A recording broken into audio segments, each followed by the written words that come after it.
साहब क्या हमारा बेटा मिल गया? अभी नहीं, लेकिन हम ये जानने आए हैं कि आपके बेटे के गायब होने के पीछे मकसद क्या है। विकास सर। क्या बात है साहब, उनको अंदर क्यों भेज दिया साहब? घबराइए नहीं पंडित जी, घबराइए नहीं, दर्शन करने गए हैं। अब आप ये बोलिए कि दक्षिणा क्या लेंगे? हम समझे नहीं साहब।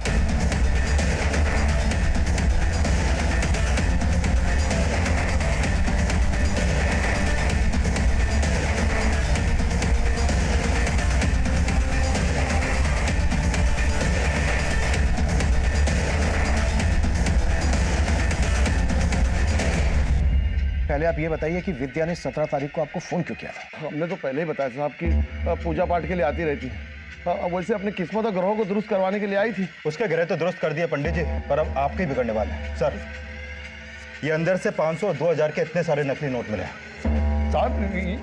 ये तो नजर उतारा के लिए साहब, इसी से तो झाड़ते हैं साहब, इसी से तो झाड़ते हैं। पर अब तेरी झाड़ेंगे आप। ये बता, मंदिर के पीछे इतने सारी यूज्ड कॉन्डोम की दुकान क्यों खोल रखी है तूने? वो किसका उतारा है? थाने लेकर चलो इसे, वो इसकी तबीयत से नजर उतारेंगे। नहीं साहब रुकिए साहब, हम सब कुछ सच बताते हैं साहब। उस दिन भी वो अपनी नजर उतरवाने के लिए आई थी साहब, और उसका बच्चा यहाँ बाहर हमारे बिट्टू के साथ खेल रहा था साहब। जब जाने लगी तो उसका रिंकू गायब था साहब। कहीं नहीं मिला रिंकू, कहाँ है बोलो ना। हमको क्या पता कहाँ है रिंकू।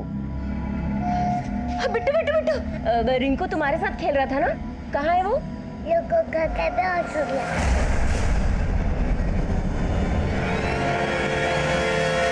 लड्डू खा के बेहोश हो गया? बोल, क्या मिलाया था लड्डू में? बोल, कहाँ है मेरा बच्चा? कमीने बोल। पगला गई है क्या? हमको क्या पता कहाँ है रिंकू। उसको गलत फहमी हो गई थी साहब, हमने तो सोचा ही नहीं था कि हमारे बच्चे को गायब कर देंगे। लड्डू में क्या मिलाया था तूने? सच बोल। अंदर से ये मिलाई थी ना तुमने? साहब गलती से हमने उसको वाला लड्डू दे दिया था। अरे रिंकू, इधर बैठे बेटा, ले लो तो लड्डू खाओ। खाओ। हाँ? तो तू अपने भक्तों को लड्डू खिलाता है? अब ये बोल, विद्या को भी तूने ही मारा है ना? नहीं नहीं नहीं नहीं साहब, हमने ना विद्या को मारा और ना उसके बेटे को गायब किया। हमको हमारा बेटा ला दीजिए साहब, हम अपने बेटे के बगैर नहीं रह सकते साहब। सर, इस पंडित ने किसी बच्चे को छुपा कर रखा होगा, ऐसा कुछ लग नहीं रहा। पंडित को अगर अभी थाने लेकर गए तो किडनैपर चौकन्ने हो जाएंगे। हाँ, पहुंचा सकते हैं बच्चे को। एक काम करते हैं, पंडित को यहीं छोड़ देते हैं, लेकिन नजर रखो इस पर। Okay sir. हाँ प्रताप सर, एक खबर पता चली है। इस रघु को लौंडा डांस और शराब के साथ साथ जुए की भी लत है। टिहरी के पास इनका एक अड्डा है जहां पर अक्सर जुआ चलता है। उठा लो। Yes sir.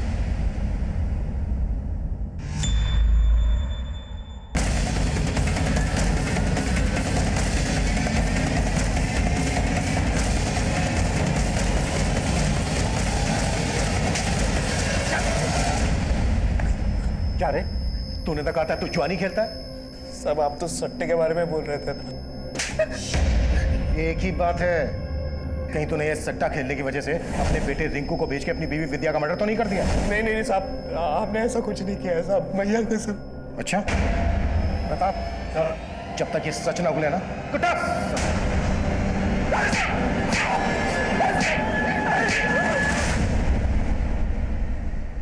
रघु की बीवी विद्या का मर्डर हो गया, उसका और पंडित का बेटा गायब। अब ये बोलो, इस सारे कांड में तुम लोगों का क्या हाथ है? साहब रघु तो हमारे साथ सट्टा खेलता था साहब। हम लोगों को बाद में पता लगा कि विद्या रघु के लिए सट्टा खेलती है। वो जो नंबर लगाती है साहब, उसका नंबर लग जाता था साहब। विद्या के जीतने से राजा और चीकू को बहुत चिढ़ होती थी साहब। राजा, तू, तेरी हिम्मत कैसे हमें ऐसे पकड़ने की? इतना नखड़ा काहे कर रही है रे? वही तो कर रहे हैं ना जिसके लिए तुमको पैसा चाहिए। इस बार के सट्टे का अपना नंबर हमको दे दे, नहीं तो अपनी औकात पे रहे। अरे तेरा औकात जानते नहीं है का हम तो हाथ क्या सब कुछ लगाएंगे, और अगर किसी को कुछ बोला ना तो तेरा सारा भांडा फोड़ देंगे। रघु की बीवी विद्या का हमेशा सही नंबर लगता था? हाँ साहब। उसे पता कैसे चलता था सही नंबर का? अगर मालूम होता साहब, हम भी कुछ जीत जाते। सर, मैंने विद्या का बैंक अकाउंट चेक किया। शंकर के अलावा विद्या का बड़ा जीजा बिंदु भी विद्या के अकाउंट में समय समय पर काफी पैसे ट्रांसफर कर रहा है। बिंदु भी? हाँ सर। इस बिंदु से साहब, हम मानते हैं कि विद्या के अकाउंट में पैसे हम डाला करते थे, क्योंकि रघु कुछ कमाता धमाता नहीं था। पर विद्या उन पैसों से सट्टा खेलती थी, ये बात आपको मालूम थी? नहीं साहब, इसके बारे में हमको कोई जानकारी नहीं थी। शंकर भी विद्या के अकाउंट में पैसे डालता था और रघु को लगता था कि शंकर का और विद्या का अफेयर चल रहा है। क्या आपका भी विद्या के साथ? अरे नहीं साहब, कैसी बातें करते हैं आप साहब। विद्या तो हमारे लिए हमारी छोटी बहन की तरह थी और हमको पूरा विश्वास है कि विद्या के खून में किसी घर वाले का नहीं बल्कि बाहर वाले का हाथ है। बाहर वाला कौन? वो तो आपको ही पता लगाना होगा साहब। रघु को तो कुछ पड़ी नहीं थी। बेकार में इन बातों को छेड़कर आप हमारे खानदान की इज्जत मत उछालिए साहब। ये तो आगे पता चल ही जाएगा किसको कितनी इज्जत प्यारी है। जरूरत पड़ी तो फिर आएंगे। पंडित प्रमोद के बेटे बिट्टू की मिसिंग कंप्लेंट फाइल होने के बाद हमने ये सोचा भी नहीं था कि ये केस विद्या के मर्डर और विद्या के बेटे रिंकू के गायब होने की पहेली बन जाएगा। ये साफ था कि विद्या के फोन से जो पंडित प्रमोद को फिरौती के लिए कॉल किया गया था, उसमें ये शर्त रखी गई थी कि पंडित को उसका बेटा बिट्टू तभी मिलेगा जब वो विद्या के बेटे रिंकू को लौटाएगा। लेकिन पंडित प्रमोद ने क्या वाकई में रिंकू को अगवा किया था? ये पुख्ता नहीं था। अगर वो कॉल विद्या ने ही करवाया था तो वो आदमी कौन था जिसने वो कॉल किया था?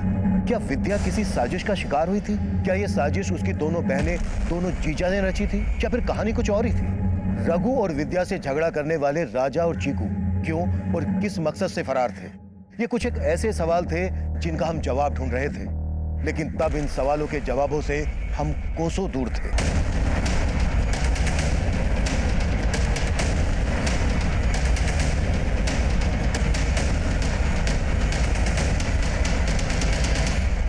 मैं कम इन सर? यस, कम इन। सर, विद्या और उसकी बहनों से जुड़ी एक बात पता चली है। सर, विद्या के फादर के कोई बेटा नहीं था, इसलिए उन्होंने अपनी सारी प्रॉपर्टी अपनी तीनों बेटियों के नाम कर दी थी। लेकिन अपनी प्रॉपर्टी का आधा हिस्सा उन्होंने अपनी बेटी विद्या के नाम किया और बाकी का आधा हिस्सा अपनी दोनों बेटियों सविता और मालती के नाम किया। उसकी दोनों बहनों को इतना कम हिस्सा देने की कोई वजह पता चली? सर, वो तो पता नहीं चल पाया, लेकिन हो सकता है कि इन सब के पीछे दोनों बहनों की जेलसी का कोई एंगल हो। और सर, ये भी पता चला है कि विद्या ने अपने हिस्से की प्रॉपर्टी 1 महीने पहले किसी विश्वजीत नाम के आदमी को बेच दी थी। अगर विद्या ने अपने हिस्से की प्रॉपर्टी बेच दी थी तो इतना सारा पैसा गया कहाँ? सर, उसके बैंक स्टेटमेंट में भी इसका कोई रिकॉर्ड नहीं है। कहीं ऐसा तो नहीं है कि विद्या की दोनों बहनों ने मिलकर उसका हिस्सा बिकवा दिया हो और फिर सारा का सारा पैसा गायब कर दिया? साहब, हमें नहीं मालूम कि विद्या ने अपना हिस्सा बेच दिया। मालूम नहीं है? क्या फिर कुछ छिपा रहे हो? सर, लेकिन हम क्यों छिपाएंगे? आप दोनों के पतियों ने बताया कि पैसों से वो विद्या की हेल्प कर रहे थे, लेकिन अपना हिस्सा बेचने के बाद विद्या के पास लाखों रुपया होना चाहिए। कहाँ गया? ये बात तो आप उसके पति से जाके पूछिए ना। क्या पता पैसे के लिए उसने विद्या को मार दिया हो। ये क्या कह रहे साहबा? विद्या के पास इतनी जायदाद थी? हमें तो मालूम ही नहीं था। ये नौटंकी, ड्रामा नहीं। चल बोल, क्यों मारा विद्या को? और तेरा और पंडित का बेटा कहाँ है? नहीं नहीं साहब, हमने ऐसा कुछ नहीं किया। हम सच बोल रहे हैं। हमारे यहाँ तो पैसों के लाले पड़े हुए थे। हमारी मजबूरी का फायदा उठा रहा था वो विद्या का जीजा शंकर। वो क्या? बोल आगे। वो विद्या के साथ। हम अच्छी तरह जाना था कि तुम इतना पैसा नहीं कमाते हो कि तुम अपना घर चला पाओ। फिकर नॉट, हम तुम्हारी मदद करेगा। मदद? अरे तुम परेशान नहीं हो। अब आदमी कोई किसी की मदद करेगा तो बदले में कुछ तो मांगेगा। तुम्हारी मिसेज को कभी कभी हमारे पास भेज दिया करो बस। ए शंकर, ये क्या बकवास कर रहा है बे? बीवी है वो हमारी, जबान संभाल के बात कर। अरे क्रोध करने से कुछ हासिल नहीं होगा। अपने पैसा और दारू के बारे में सोच। चलो, कैसा पति है तू? अपनी बीवी का सौदा किया? और क्या करते साहब, हमारे यहाँ तो खाने के लाले पड़े हुए थे, इसलिए जिल्लत की जिंदगी बर्दाश्त करनी पड़ी। और जब जिल्लत की जिंदगी बर्दाश्त नहीं हुई तो मारते विद्या? हमें तो शक है उसकी बहन को। कहो, तुमको मालूम है तुम्हारी बीवी कहाँ है? हाँ, आपके पति के साथ हुंदुर फॉल गई है पिकनिक के लिए। तुमसे तुम्हारी बीवी संभलती नहीं है। तुम ना उसके दलाल बन गए हो। ये सब आपको किसने बताया? अरे खुद विद्या बोली है कि तुम बोले हो उसे शंकर के साथ सोने के लिए। अरे कैसे आदमी हो? तुम्हारी बीवी सरेआम हमारे घर आकर हमारे पति के साथ सो रही है और तुम्हें कोनो दिक्कत नहीं है? देखिए, हमें कोनो दिक्कत नहीं है, और अगर आपको है ना तो जाके बोल दीजिए। पति भी आपका है और बहन भी आपकी, जो मर्जी आए करो।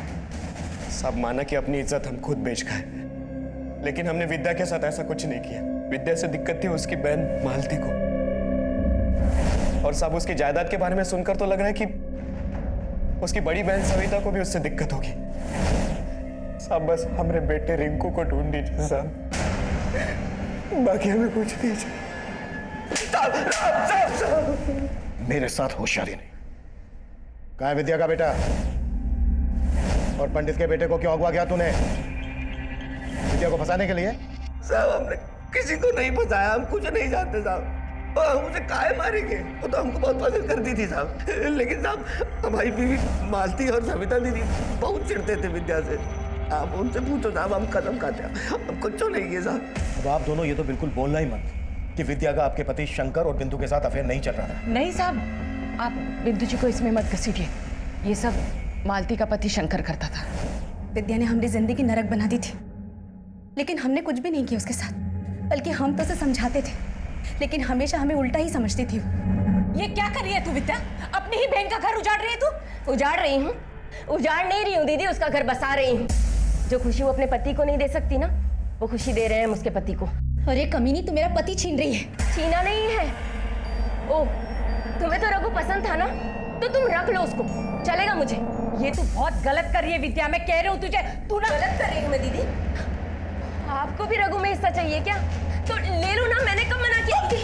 या होश में रखकर बात कर तुम। आपकी क्यों सुलग रही है जिया जी? आप भी शंकर जिया जी की तरह हमें लूटना चाहते हैं क्या? तो लूट लीजिए। आप सबने मिलकर हमारी जिंदगी बर्बाद कर दी है, उस निकम्मे बेवड़े रघु के साथ हमारी शादी करके।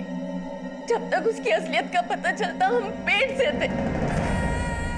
हमने कहा बच्चा गिरा दे, तो आप लोगों ने पैसा देके हमारा मुंह बंद कर दिया। पेट से थी ये, पिटती रही उससे, और आप लोगों ने कुछ नहीं किया, पिटती रही बस। तो रघु आप दोनों की पसंद था? हाँ साहब, हम मानते हैं कि हम विद्या से थोड़ा चिढ़ते थे, क्योंकि पापा ने हमसे ज्यादा उसको हिस्सा दिया था। इसलिए विद्या की शादी हमने रघु से करवाई, लेकिन हमने उसे नहीं मारा। Excuse me sir. सर, उस पंडित प्रमोद के फोन पर फिर से रैंसम कॉल आया है। कॉल को रिकॉर्ड कर लिया है। देख पंडित, अगर तूने हमको सट्टे का सही नंबर नहीं बताया ना, तो समझो तुम्हारा बेटा खत्म। अरे भाई हम सब बता देंगे, हमको हमारा बेटा लौटा दो बस। पहले जिस आदमी ने पंडित को फोन किया था, उसने पंडित से डिमांड की थी कि अगर उसे अपना बेटा वापस चाहिए तो उसे पहले विद्या का बेटा रिंकू लौटाना पड़ेगा। अब ये सट्टे का क्या चक्कर है? एक ही बच्चे के लिए दो दो फिरौती की मांग कैसे की जा सकती है? और सर सवाल ये भी है कि अगर विद्या का मर्डर हो गया तो उसका बेटा कहाँ है अभी? ये तो अब किडनैपर ही बताएगा। या तो ये शायद कोई एक ही आदमी है जो दो दो मांगे कर रहा है, या फिर कोई मौका देखकर ब्लफ खेल रहा है। और सर पंडित ने अपने बेटे के बदले सट्टे के 2 नंबर दिए हैं, और किडनैपर उन नंबर्स के बदले पंडित का बेटा लौटाने वाला है।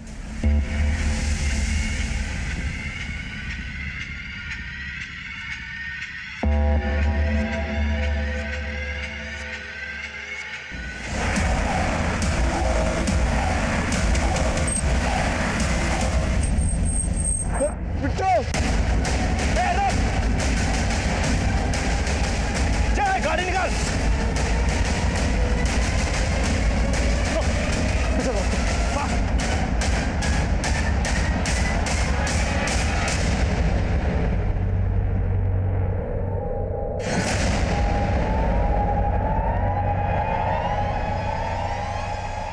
अब अपने बेटे को पाने के लिए ना हमारे अगले आदेश का इंतजार कर।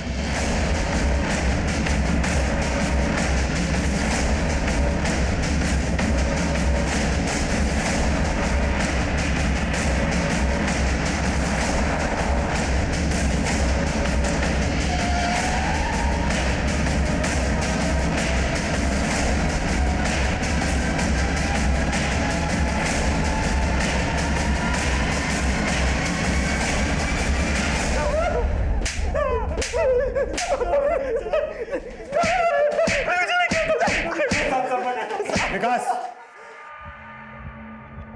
हम मानते हैं साहब कि हम पंडित के बेटे को उठाना चाहते थे। पंडित के बेटे को क्यों उठाना चाहते थे?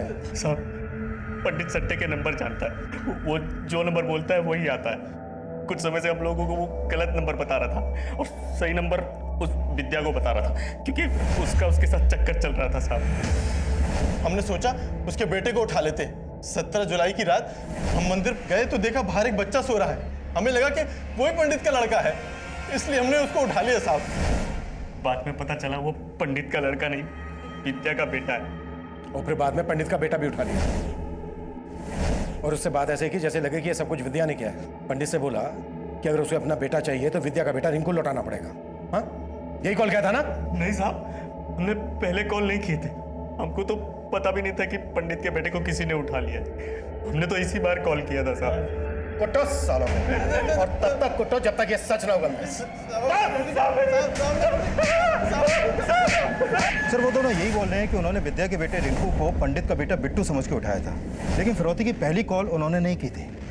उस पहली कॉल में यही कहा गया था कि अगर पंडित को अपना बेटा वापस चाहिए तो उसे उसके बदले में विद्या का बेटा रिंकू लौटाना होगा। राजा और चीकू अगर सही बोल रहे हैं कि बिट्टू के बदले उन्होंने गलती से रिंकू को उठा लिया था, तो इसका मतलब यह है कि पंडित के बेटे बिट्टू को विद्या ने उठाया होगा, और विद्या के बिहाफ पे किसी आदमी ने पंडित को कॉल किया होगा रैंसम वाला।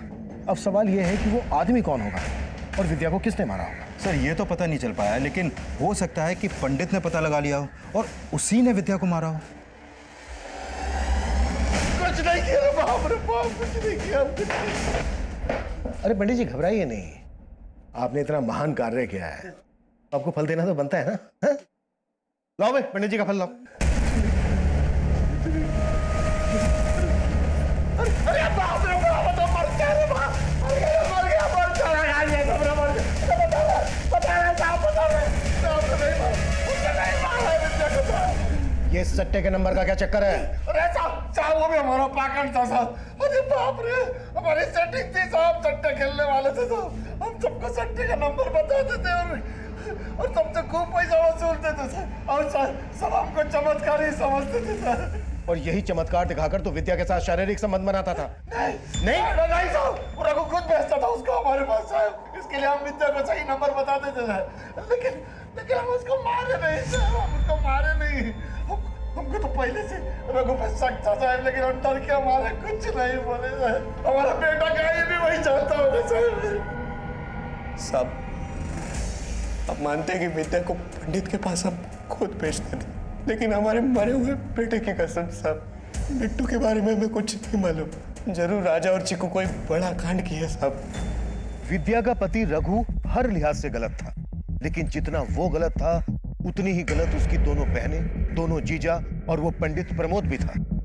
ये सब विद्या के शोषण के लिए जिम्मेदार थे, लेकिन विद्या का मर्डर किसने और किस मकसद से किया होगा, ये पहली ज्यों की त्यों बनी हुई थी। और तब तक हम ये भी पता नहीं लगा पाए थे कि विद्या के फोन से प्रमोद को कॉल करके किस आदमी ने रिंकू के बदले बिट्टू को लौटाने की शर्त रखी थी। राजा और चीकू ने कबूल किया कि विद्या के बेटे रिंकू की हत्या उनकी नाकाम साजिश का अंजाम थी, लेकिन पंडित प्रमोद का बेटा कहाँ गायब था, इसका हमें कोई सिरा नहीं मिल रहा था। हमें लग रहा था कि इस सिरे की खोज ही हमें विद्या के कातिल तक पहुंचा सकती थी। सर पंडित और रघु का पूरा पर्दाफाश हो गया, उनके सारे गलत काम भी सामने आ गए, लेकिन इन सब में उनका कोई हाथ है ऐसा कुछ भी सामने नहीं आया। तो फिर विद्या का मर्डर किसने किया होगा और बिट्टू के गायब होने के पीछे क्या राज हो सकता है? आई एम श्योर विद्या का मर्डर और पंडित के बेटे के गायब होने का राज एक ही जगह मिलेगा। दो, पंडित के बेटे के ट्रेसेस जिस गांव में हमें मिले, वहां से एक रास्ता जाता है रामगढ़ की तरफ और दूसरा रास्ता जाता है रांची की तरफ। और ये रांची शहर की तरफ जो रास्ता जाता है, ये शहर से पहले ही नामकुम की तरफ डिवाइड हो जाता है। अब किडनैपर्स ने 3-3 कांड किए हैं, तो वो रांची शहर की तरफ तो जाएगा नहीं, क्योंकि उसे मालूम है पुलिस एक्टिव हो गई होगी। वो नामकुम की तरफ भी नहीं जाएगा, क्योंकि ये नामकुम के ही है। अब ये अकेला रास्ता बचता है रामगढ़ की तरफ जाने वाला। ये रास्ता आगे जाकर जहां जहां भी जाता है, वहां हर जगह पंडित के बेटे के फोटो सर्कुलेट करो, अपने खबरों को एक्टिव करो। हमें हर हाल में पंडित के बेटे का पता लगाना है। एक बार पंडित के बेटे का पता लग गया तो ये राज भी खुल जाएगा कि विद्या का मर्डर किसने किया था। Okay sir.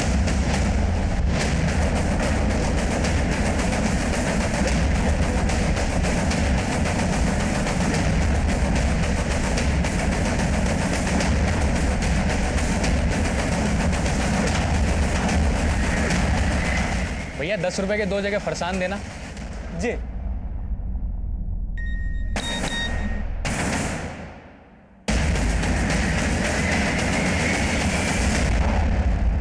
पक्का है ना?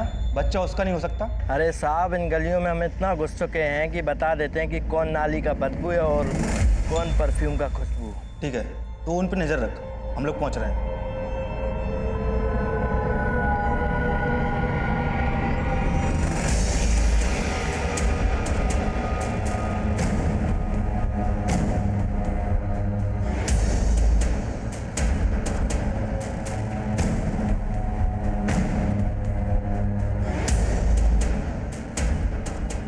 कहो अबे, एक आदमी पीछे पड़ गया था, साला पता नहीं पुलिस का आदमी लग रहा था। कहाँ बकवास पे ले जा रहा है? और सर तू यहाँ क्या?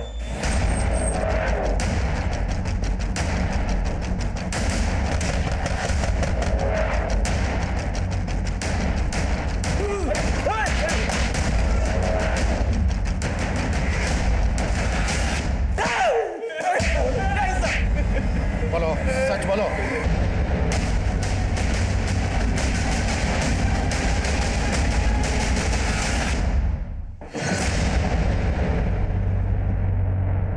देखो, तुम दोनों की उम्र का लिहाज कर रहा हूं। बेहतर है तुम दोनों के लिए कि शुरू से बताना शुरू कर दूं, एकदम शुरू से। अच्छा भला परिवार था हमारा, फिर वो विद्या मौसी आई, पूरे परिवार को उलट पुलट कर दिया। मम्मा, मैं आ गई। राशि बेटा, अंदर मत जा, तू यहीं बैठ। क्यों, क्या हुआ?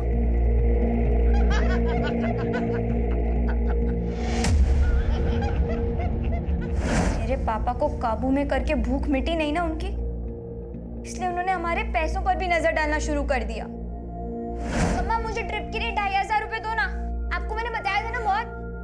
मम्मा, मम्मा, आप रो क्यों रहे हो? मेरे पास अभी बस इतने ही है, बाकी के सारे पैसे तेरे पापा ने उसको। आपने उसे टाइम दिया, माँ का बेड दिया, तब भी मैंने आपसे कुछ नहीं कहा। लेकिन आप उसके चक्कर में मेरी लाइफ डिस्टर्ब क्यों कर रहे हो? मेरी हक की चीजें आप मुझसे क्यों दे रहे हो पापा? उस दिन हमने तय कर दिया कि हम विद्या मौसी को छोड़ेंगे नहीं। और हमें पता चला कि विद्या मौसी का बेटा रिंकू गायब है। बस हमें अपना मौका मिल गया। उनको लगता था कि पंडित ने रिंकू को किडनैप किया है। हमने उनसे कहा कि हम पंडित के बेटे को किडनैप करते हैं और बदले में रिंकू को वापस मांग लेंगे। शुरू शुरू में तो वो मना कर रही थी, लेकिन फिर वो मान गई। उसके बाद निक्कू ने पंडित को कॉल किया। पंडित अपने बेटे बिट्टू की सलामती चाहता है तो विद्या के बेटे रिंकू को लौटा दे। सोच ले, दोबारा कॉल करेंगे। लेकिन हमें तो बस मौका चाहिए था।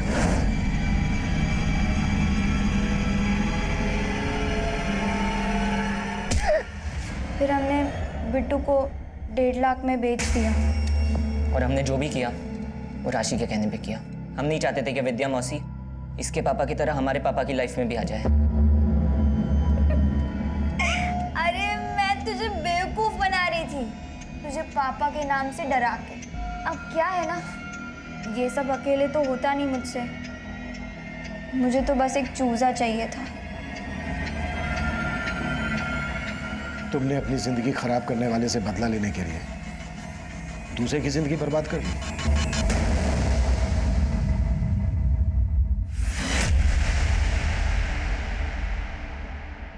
हम अपने बच्चों को हमेशा सही शिक्षा देने की ही सोचते हैं, क्योंकि हमें डर होता है कि कहीं बाहर का खराब माहौल हमारे बच्चों को बिगाड़ ना दे।